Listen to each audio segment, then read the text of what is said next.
is such a pleasure to be back here. I was here last year, so for those of you who were too, don't worry, it's not going to be a repeat. This is very fresh material, so fresh that I don't even know it completely yet, so bear with me. In the name of this talk, I was talking to my husband last night and saying it's called Healing Systems, and he says, what does that mean? Is it healing systems, as in healing a broken system, or is it healing systems, like systems that actually heal? And that was a great question, to which I answered, I don't know. But the good news is Max, in his earlier talk, let us know that being awkward and getting to think aloud is actually a good thing. So thank you. I'm going to be doing both of those in spades here. I'm in the process of investigating some ideas that I've been just loosely connected to and kind of doing intuitively for the last few years. And so today is going to be my attempt to sew them together into some coherent framework. And in doing that, I wanted to just create a container to begin with to state the obvious, because that's how I always need to understand where I am and to create a context for this. So what is a system? A system is comprised of smaller things.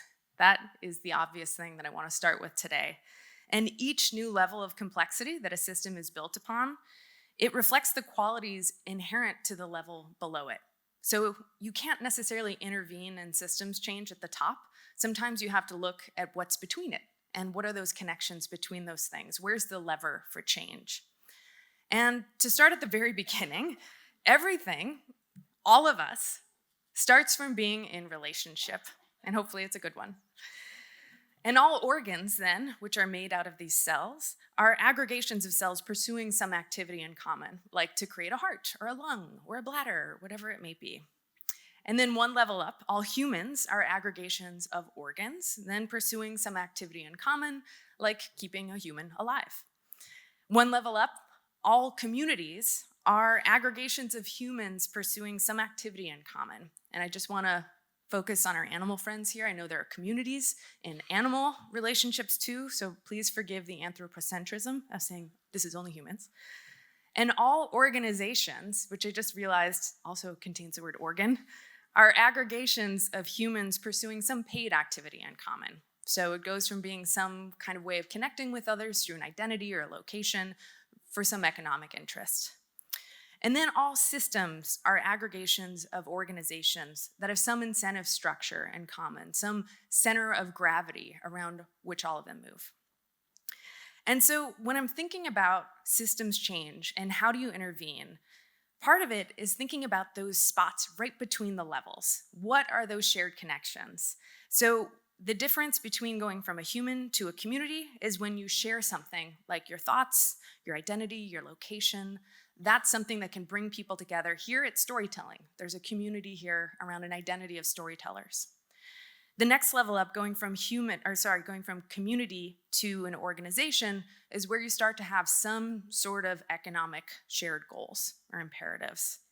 And then hopping from organization to a system is where you have a shared dependency or a shared future in mind. And it's interesting in that these are the places right in between where the good stuff happens and where the change can be enacted. And so today I'm going to, now that I've given you that obvious framework that maybe needed to be stated, we'll see, I'm going to take you through some chapters of my own life, kind of going in order of human to community to organization to systems, and some of the insights that I've had around the necessary conditions that have to be present for some of these changes to happen. So I want to begin with the tale of the Hello Kitty boombox. So this is my mother back in the early 70s. She's foxy, I know. And she's someone who is legendary in our family for gift giving. She's someone who always has a present, no matter if you came over unannounced or she knows your birthday 2 months ahead of time and has already got something for you. But the thing that was so confusing for me growing up is that my mother's generosity was something everyone would comment on. Oh, your mom's always giving out gifts. But I knew the real story, which is that she would find something that she liked, buy 10 of them, and then later figure out who she could give them away to. And so every time holidays came around or my birthday, I would kind of get nervous about this whole act of gift giving and having to be grateful for something that I know she wasn't thinking about me when she bought, but she just has extra of, like socks or markers or this Hello Kitty boombox. I have never in my life been interested or expressed interest in Hello Kitty or pink things. And you might think that she must have given you this gift when you were 8 or 9 years old, a kind of fun thing, cassette player. No, she gave this to me when I was 18. So this was something I had to accept, and I still obviously have guilt about it because I have not given it away yet, and I am much older than 18. And this was something that really created some confusion in me. I really started to reflect on what does it take to be a good gift giver? And so these are the conditions that I discovered, and I'm sure they're incomplete, but these are the major ones. First, understand the other person. That's very helpful, knowing what they like. And subvert your own needs or agendas in what you're giving them. If a friend of yours you think could lose some weight, don't give them running shoes. Is that what they want? You have to ask yourself, what are their needs? Ask what they would need, ask what they would like, and then deliver and get it right. If they say they like blue, don't get green. Just listen. The next story I want to tell you is around about 12 years old. And this is the story of the giant orange juice squeezer. So when I was a kid, I grew up outside of Chicago in the suburbs, and my dad one day decided to take me to a football game at a local university, Northwestern. It's in a suburb of a town called Evanston, and it's a pretty, normal, unremarkable suburb. It's nice, grid streets, square buildings, as you see. And as he was driving me around to the football game, he took a little detour, and he drove me past a place that he knew would blow my little 12-year-old mind. It was this place, the Baha'i Temple. I had never in my young life seen a building like this, let alone understood what the heck it was doing in the northern suburbs of Chicago. This was clearly not of this place. And so I begged my dad to stop the car and to go inside and to check it out. And we did. And we did not take a helicopter tour, so that is not a photo but from us. But he told me that growing up, he grew up nearby, and they called it the giant orange juice squeezer. Because, as you can see, the dome resembles an orange juice squeezer. And inside, on the other side, it's just absolutely breathtaking. It's beautifully made, all concrete, really, really innovative form of architecture at the time. And this place captured my imagination. I begged him not only to take me around it, but to also take me into the bookstore and let me buy a book. I was so curious about what this Baha'i faith was, what landed this building in my backyard.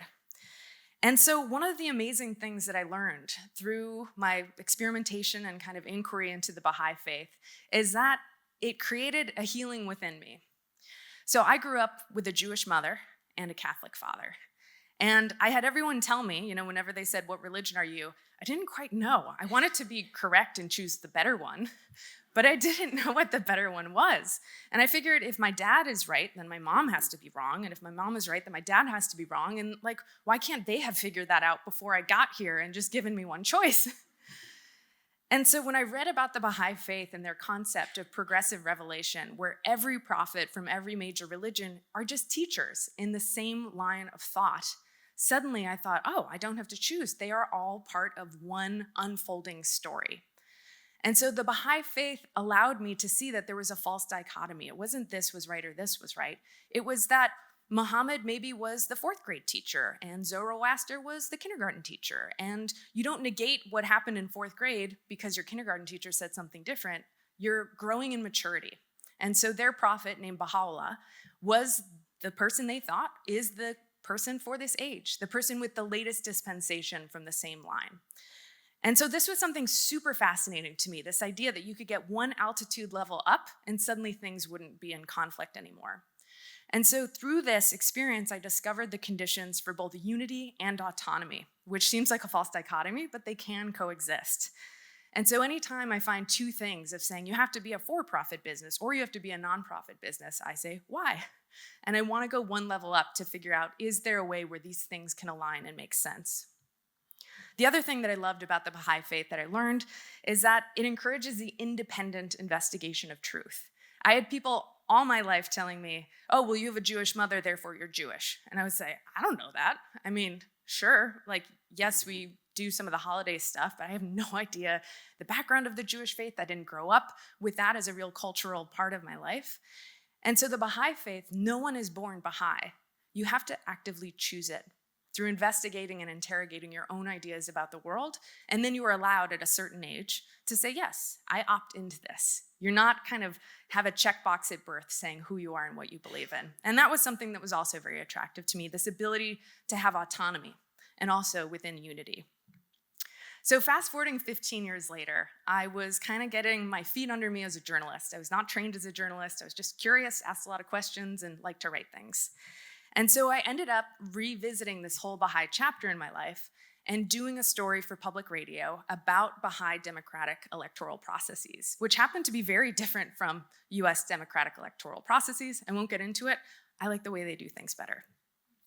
And so after I did that story, the National Council of the Baha'is came to me and said, hey, you took some complex subjects of our faith and you helped to make them digestible. You didn't use jargon.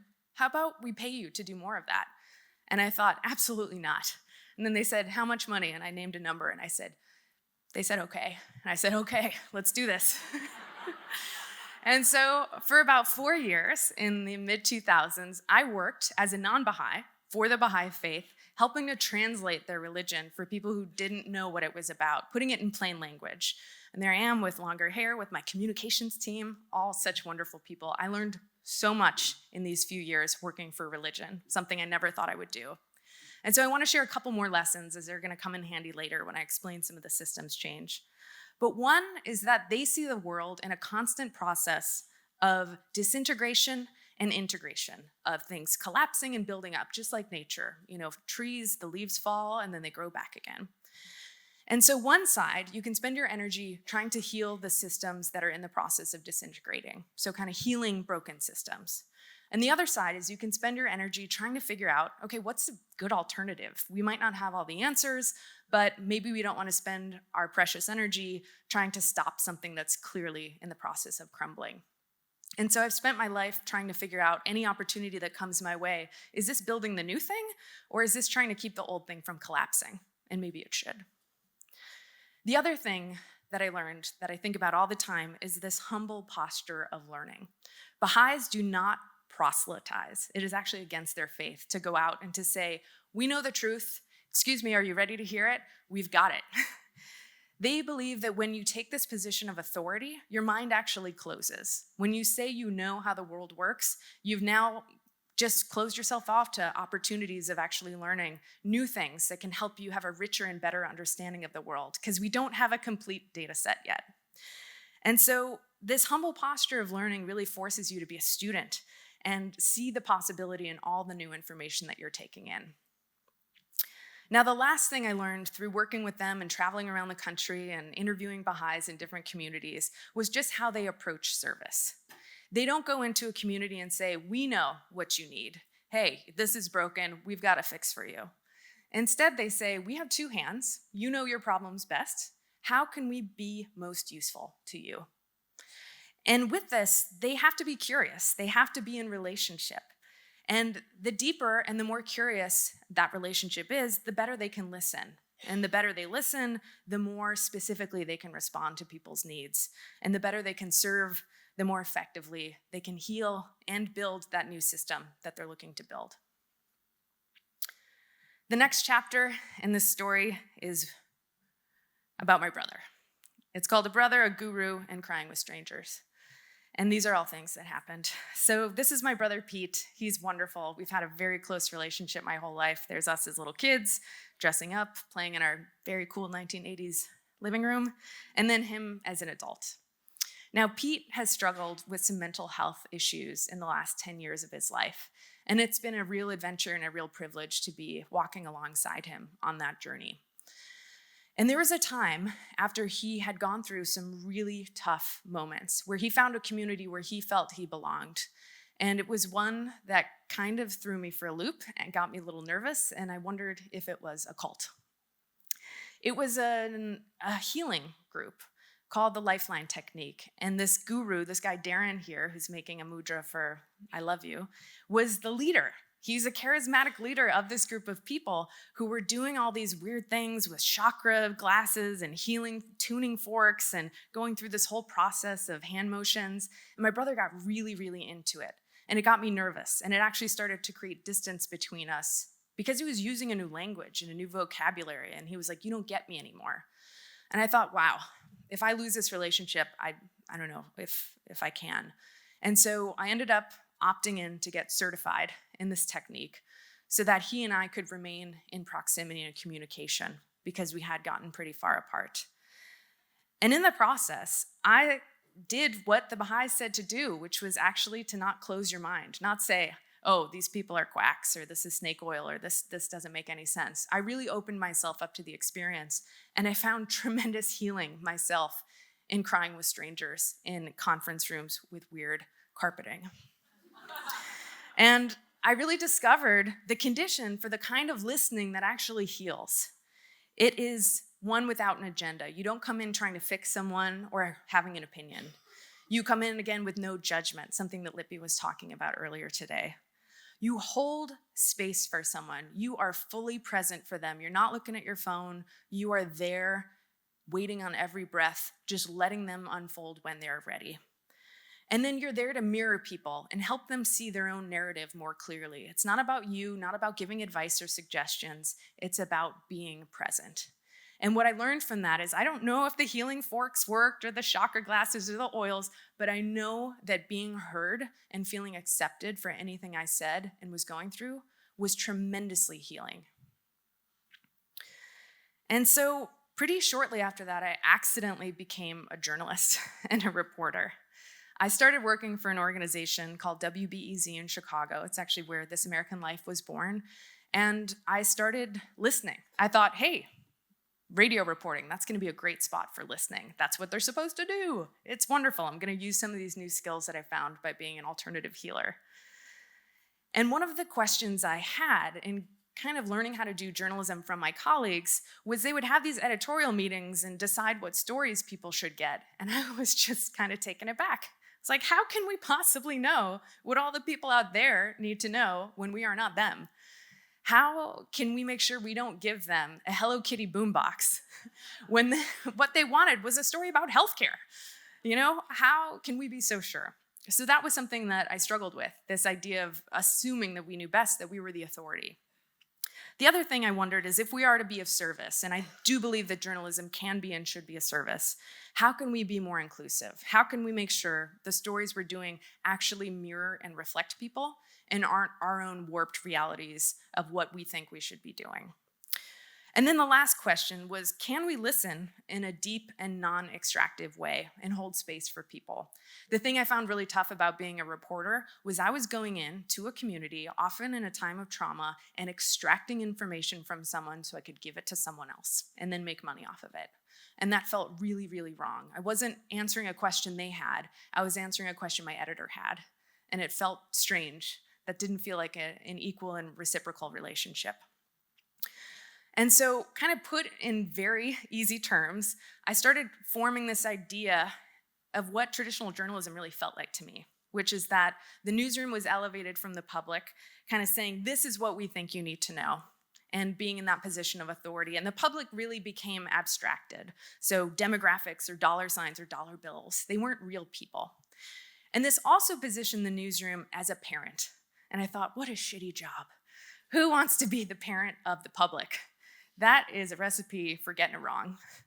And so I started to dream about what can an alternative look like? What could a new system that I could build be that would be more healing than the system that I was experiencing and being trained in? And so I developed another kind of framework, and I call it public-powered journalism. And instead of saying, this is what we think you need to know, it takes that humble posture of learning and says, what do you not know that we can find out for you? Because it turns out people are Googling for information all day long. And when they can't find that good fact-checked information, they're left with really no options unless they have unlimited time and resources and know how to get information, which is not most people. And so this approach, this different positionality, created the newsroom into being a servant instead of a parent of the public. And it was something I luckily got allowed to try for a year's time. I won some money to basically carve out a little space for myself in the newsroom and do an experiment to see, could this work? How far can we involve the public before journalism breaks? And what we learned, I'll cut to the chase, is that listening to the public in this way really worked. So it increased public trust. They saw themselves more reflected in the news. The stories just outperformed every other kind of story that we did. They were number 1 of the week, number 2 of the week. They just became top stories of the year, of the decade on the site, these types of stories. And they were unique. They were not just copying the same thing our competitor down the street was doing. These were original stories, adding to the collective narrative of who we are and what we can become. And then something that newsrooms are looking for a lot these days, which is revenue, sustainable models for staying afloat. And we saw that when people felt more connected and they felt more heard, and we gave to them first instead of asking, saying, here's your Hello Kitty boombox, now can you pay me? Instead asking them, what is it that you need and want? And delivering it, and then asking, will you pay us? They will, because you actually gave them what they asked for and what they needed. And so through this process of being a reporter and testing out this idea, a lot of other newsrooms started to come to me and say, can you teach us how to do this? We really like it. The stories are unique, they're fun, they're interesting, but they're also serious at the same time. How do we do this? What's your secret? And I was trapped within an organization in which I couldn't spend my time doing that. The mission of the newsroom was to serve the people of Chicago, and suddenly I was being asked to serve the news ecosystem. And that was a friction that really couldn't be resolved. And so with this, I discovered the conditions for growing a new model from within an existing system. And is it possible? What are those conditions? Well, first you have to have support from leadership. And I did not have that at the time. We had a new CEO, and this was not something that was on her radar or something that she found particularly compelling, which is fine, but we just didn't have support. And then aligned incentives. Again, WBEZ is supposed to serve a very specific audience and do a specific thing, and I was kind of playing outside of the box there. And then aligned timing. I was ready and excited and eager to help newsrooms that were coming to me, and this was something that I was never going to get the opportunity to do anytime soon. And so I took the leap from the favorite job I ever had, where I loved working with the public and reporting alongside them, and I accidentally became an entrepreneur. I quit. And I found the magic of starting your own organization rather than trying to fit within an existing model and a paradigm. It's magic, and it's also really, really hard. And so the company I started is called Hearken, which means to listen. And I can't help but always think about the HEA when people say, how do I spell that? Or how do I say it? Hearken? And I say, oh no, Hearken, like heart. And then I also see the HEA here like heal. And if I were smarter, I would have put a slide up that had all those things together. But like I said, I'm thinking out loud, and it's coming to me right now. And if you're interested in Hearken and what we do, I got good news for you. Last year, I gave a whole half-hour talk on it. You can find it on YouTube. But the short story is that this worked. This same approach worked that we taught in Chicago to newsrooms around the world. We're working with more than 150 newsrooms across 25 countries, including our friends here at Door. And we're finding the same exact thing. People everywhere are curious. People everywhere long to be heard, seen, and reflected in the news, and that they really appreciate it when they're included. So in growing this company, I needed some money to be on hand before I was able to hire people, because it turns out newsrooms take a long time to pay you. So I needed to find some investment in my company, and I knew the model worked. I had proof. I was really excited. I thought, oh my God, this is gonna be great. I have a rational argument, no problem. What I found was that I was entering into an existing system of financing, and I did not fit that paradigm. I'm not, as you can probably see, a white man. And there's nothing against white men. Some of my best friends are white men. And it turns out that stats actually show it is very tough to get venture capital if you are not a white guy. And I'm not just saying that, it is just the way it is. 98% of all venture capital money in this day and age still typically goes to white men. And so if you think about that, business is a way of controlling and inventing the future. And if you think about that picture of who's at the table making decisions about what our collective future is going to be and who is not there, this is something that bothers me a lot and that keeps me up at night, is how do we get more people at that table inventing our future together?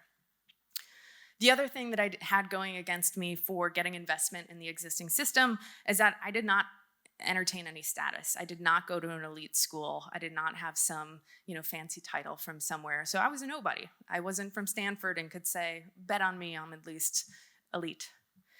And the last thing was that I was not willing to tell a story that focused on making investors wildly rich or richer as my main reason for making a business.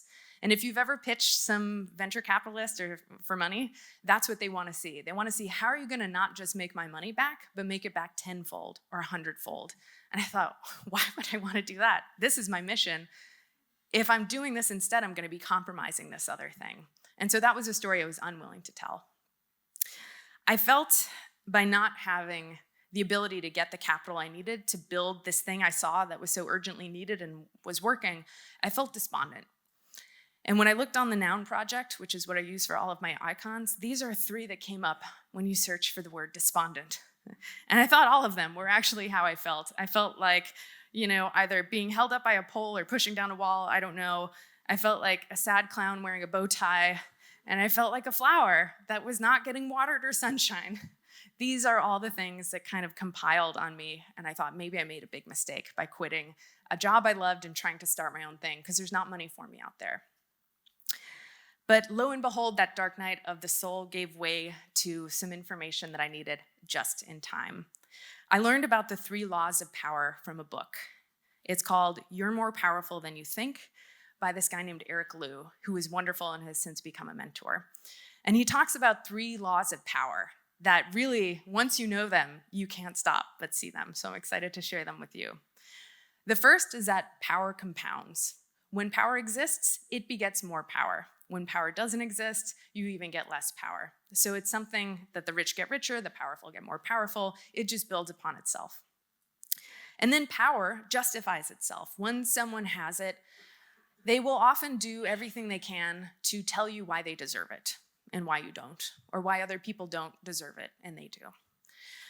But the third, my most exciting law that I cannot stop trying to figure out how do I capitalize on, is the fact that power is infinite. There is no inherent limit to how much power can be generated from others. And so as you can see from laws 1 and 2, those are pretty depressing to try and change a system. If people are already powerful, you don't have it, and then they're going to justify why you shouldn't have it, which is what I was running into when I was pitching my business. But luckily, Eric, just a chapter later, gives you some rules for action. So now that you know those 3 rules, there are 3 laws, now there are 3 rules you can use to follow. A little playbook. The first is to change the game. To work outside the system is often the most effective way to enact change. So don't try to change the mind or change the machinations of an organization that you're within. That's a losing battle. You're really trying to heal a broken system. The second is to change the story. Maybe you can find a more compelling way than what the status quo is and get people to join your cause instead of what they're currently involved in. And the third was to change the equation, to activate networks to exercise that power once you had that story that was starting to attract people to it. And so now we get to the tale of the unicorn and the zebra, or the zebra, if you're from anywhere else but America. And it is a system change fairy tale that is still in motion and that is still happening here right now. So I want to start with a chance encounter. And this is my dear friend, Mara Zepeda. And we both ran into each other at this conference in San Francisco a few years ago. And we both are former journalists who are now startup tech entrepreneurs looking for money for our socially conscious businesses. And we went to this conference that was all about social capital for these kinds of businesses. And we're like, okay, the money is just gonna come. They're gonna get us. These are gonna be our people. No, there was no money for us there. So we went to a smoothie bar in San Francisco to kind of just talk about what our experiences had been trying to raise money over the last few years and how hard it had been. And this picture was taken from that moment in that smoothie bar. And I also just want to point out the one person to like this on Facebook was our mutual friend in common who introduced us to one another. And this moment right here actually changed our lives and changed a lot of other people's lives. So don't let likes tell you if something matters or not, because they don't. So Mara and I, being journalists, what we did is we started writing about our experience just to kind of get it out of our system and also to see, are we crazy? Like, what is going on here? And so we wrote a post, we published it on Medium, we put some money together to get some nice artwork, as you can see, and we called it Sex and Startups. And we talked about how our experience of venture capital was much like male kind of domination and virtues, if you will. And so our opening line in it was, startups, like the male anatomy, are designed for liquidity events. Consider the metaphors: seed funding, up and to the right, trajectories, acceleration, and exit.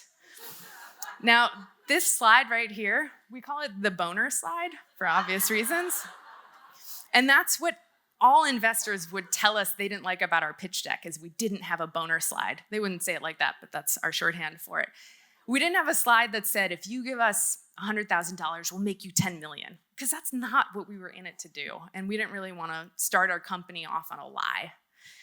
And so writing this story, it kind of became a viral hit among the entrepreneurial community. And we had thousands of founders around the world saying, oh my God, I totally relate. Let me tell you my story. This feels so good. Hear someone say this out loud. We had a lot more sex puns in it, so it was also a fun read. And that led us to start thinking about, okay, now that we've said what is wrong with the system, what are we going to do about it? And that's where this idea of changing the game started to come into play. We wanted to put a stake in the ground and say, the game isn't working for most people. And that's actually hurting all of us, because the genius that is held in all these different people that don't get the chance to get funded is being kept from us all, because they aren't sitting in the existing paradigm. And so we said that we didn't need more players playing the same game. We always heard in Silicon Valley, like, oh, it's a pipeline problem. We just need more women and people of color to be smart enough to pitch us to get money. That's the problem. They don't exist. We're like, bullshit. They exist. You just don't fund us. You don't pattern recognize us. And so also, we don't want to go to that party that you're throwing. We want to go to a totally different place. We're not interested in making you a bunch of money. We're interested in a different outcome. So it's not a pipeline problem. It's a pipe problem. We don't like that pipe. So the second thing that I learned is about changing the story from Eric Liu. So you've probably heard this metaphor of the unicorn company, a company that has $1 billion valuation, the Facebooks, the Ubers, the Snaps of the world, just spitting out money. A couple college guys get together, they think of an idea, code it overnight while eating pizza and chugging Red Bull, and boom, they own islands. It's amazing. And this has been a story that's been attracting a lot of people and also burning a lot of money and having a lot of waste and a lot of destruction in its path, like democracy and stuff like that. And so we wanted to articulate a different story, something that was as sticky as this idea of a unicorn. And so we thought, we should make another animal, because people like animals. So do we. And so we thought about, what is an animal that embodies the kind of thing we're looking to build? And we came upon the animal of the zebra. And so zebras, unlike unicorns, are real. So that's first and foremost. Their companies are based on revenue, not fantasies.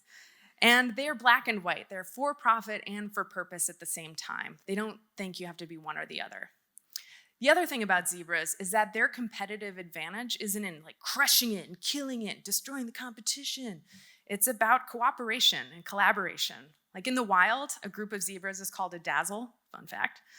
And that is how they survive. They group together, they band together, they work together, and they collaborate. And so we wrote another post a year later after the Sex and Startups. We had some time to think and talk to other entrepreneurs, and we put together the two different value sets and really tried to articulate what it was we were trying to build, instead of just saying, this sucks, we hate men, which is not true. And so we talked about the purpose. Of a unicorn company, it's all about exponential growth. For us, it was about sustainable prosperity. We don't need to have $10 million. And then the how was about, win-win. We thought that was possible. There didn't have to be winners and losers. And we wanted our shareholders to be the people, our stakeholders. We wanted our community and our employees to be the ones benefiting, not some random men who had a lot of money who gave us money to make more money. And so this post also went bananas. And we ended up putting a survey at the bottom of it, asking people to give us their information if they wanted to learn more, and maybe if they wanted to get together to talk about this stuff one day, because it's not like we had the answers. We were just trying to generate that new story that was sticky. And what was pretty cool and crazy is that this new story started to kind of enter into the lexicon. And so just last year, we were in a feature story in the New York Times about the way that we were trying to do things differently. And people are starting to use the word zebra. Even people who don't know that, like, I invented it in my apartment, they'll be like, yeah, we're a zebra company. And I was like, tell me more. And it's pretty exciting that this idea has been sticky so far. But it's not like we know exactly how to solve the capital crisis and how do you get funding to founders of a different stripe, so to speak. It's something that we're working on collectively together, like I learned from the Baha'i faith, which is you find answers in community, not through articulating and asserting what you think it is. And so we started to activate that network, that number 3 rule of action that Eric Liu put out. We started to bring people together. We had our inaugural DazzleCon in 2017. And if you can see it underneath, we're defining the zebra movement together, lest anyone think we have the answers. And we brought together 150 entrepreneurs from around the world who heard the value set we were articulating and said, I'm in. How do we figure this out? Let's roll up our sleeves. And then we also created an online community, zebrasunite.com. And 4,000, I got ahead of myself, maybe in a couple years, 40,000. 4,000 people, entrepreneurs around the world are on that, giving each other advice, ideas, hooking them up with lawyers that have cool term sheets. And they're there to start to support one another and generate this new world we're trying to build, this healing system that doesn't exist right now. And then just last month, excitingly, we got some money from the Omidyar Network to do a census of all the founders that we've collected in our group to understand what are their funding gaps, what are they running into, and this is a purpose of actually designing a fund to meet their needs. So not to give them a Hello Kitty boombox, but to give them instead the kind of thing that they're asking for and that they actually want. And we got together in Portland, Oregon, just last week, and we were thinking about what's our North Star as we're trying to galvanize this movement. And what we came up with was that everyone has an equal right to imagine and create the future. And that is not true right now. And this work of creating new forms of capital and structures and incentives and attracting the right investors is our contribution to a system in order to make the world a more equitable place. And so the system is emergent. It's not something we're probably going to know how it ends in our lifetime. And I'm sure a new system's going to come and replace this later. It's just kind of that natural cycle of destruction and creation. But right now, it's so invigorating to be spending time not raging against something that's not working, but instead spending our energy with people who want to build the new thing together. And so going back to this idea of systems and how you can use these leverage points in between, it really is in those connections and in the quality of each of the levels that come below it. The quality of thought, the quality of action, the community, and the people that you're getting together to try and generate some new systems. And the interesting thing is, it's not that it just flows up, that these systems are only going from one level of complexity up. They go back and forth. They're bilateral and they're interdependent. And what's cool is that there's so much to discover still about each level. We don't know what we don't know yet.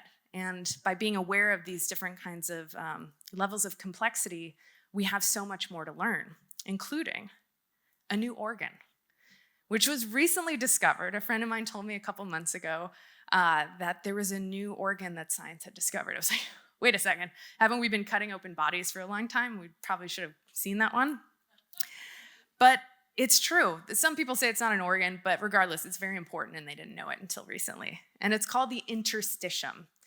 And it's basically a fluid and here, I'll just read this so I don't get it wrong. These fluid-filled spaces have been missed for decades because they don't show up in standard microscopic slides that researchers would use to peer into the cellular world. This is basically the superhighway that connects all of our organs together and is the site where disease develops. This place for connections. This is actually the most important new thing that science is figuring out about our health, is that there's a whole ecosystem within our bodies that they didn't realize before that now they can try interventions on to make sure our human system is as healthy as possible. And everything, this just confirms to me, is created through these connections. So the paradigm feels, to me, from my lived experience, that it is shifting. We're moving from this object-based world about person or company or thing or platform or whatever it is into the power of networks and really trying to understand what are those connections and the strength and the depth of those connections. And systems change really happens through the networks. And this was going to be the end of my talk here. I was going to end it with something probably a little more rousing than what I just did, but not to have it feel like double endings. I'm going to really take you to some places I didn't know I was going to take you to. So I learned a lot about networks in the last 48 hours of being in Romania. I learned the power of a strong and benevolent network and what the conditions are for that. This is a loose transcript of a phone call I had with Christian at 9 a.m. on Wednesday, 2 days ago. I said, Christian, it's Jen. The theme of the conference, heal, is starting early for me. I need to see a doctor. And he said, oh my gosh, I'm on it. One of the sponsors happens to be Regina Maria, thank you, who is a health clinic, and we'll call them right now. And within 2 hours, I was at a health clinic, moved to the front of the line, amazingly, to get my needs met after I got off the airplane. And I discovered the conditions for activating networks. It's one, you need to know people who work in community, happens to be Door, very good at community. But then they also need to be able to leverage their ties quickly. It needs to be an active community that you can do a quick phone call to and make something happen in a timely manner. And so that strong tie to Regina Maria was what got me through. And then you also need people who really give a shit, like was said earlier. And Juana from Door really gave a shit. She helped me out so much. She came to my hotel here. She walked me to the doctor. She translated in Romanian when I was trying to speak French to the doctor about what I needed. It was a whole scene. And it's been interesting because I thought the insights that I had to date really ended at this organ level. When I learned about the interstitium, I was like, oh my God, this is amazing. Organs. I need to learn more about how organs work. But I actually started to learn more about cells thanks to that visit. And I learned, again, was reminded that everything big starts small. And so here's Juana and I and Gabriella from Regina Maria, who is like our concierge, through the doctor's office, sitting together, experiencing something quite profound. And if you're wondering, what's that picture I'm holding? I went... Thank you.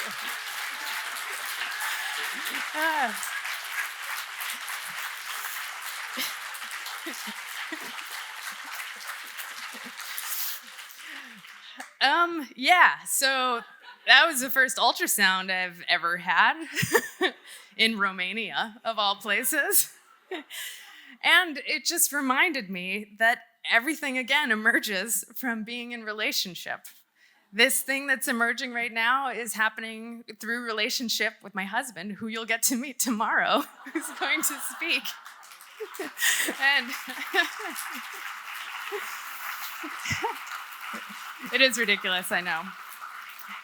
And I feel like I didn't know if everyone would have seen an ultrasound or know what they were, so I thought, just in case it's not totally clear yet what's happening, I'm pregnant. And I would ask you, please do not tweet this. We have not told our friends, but since you now have experienced this with us together, you are now considered our friends too, which means the network is even stronger than it was before. Also, this was Aaron's idea to put the art from The Power of Healing as a metaphor for conception. Good job there. So with that, I know, it's so absurd. With that, I know I'm over time, and I am the last thing between you and alcohol out there. So I want to say thank you and cheers. Have a drink. I will not. All right, thanks. Bye.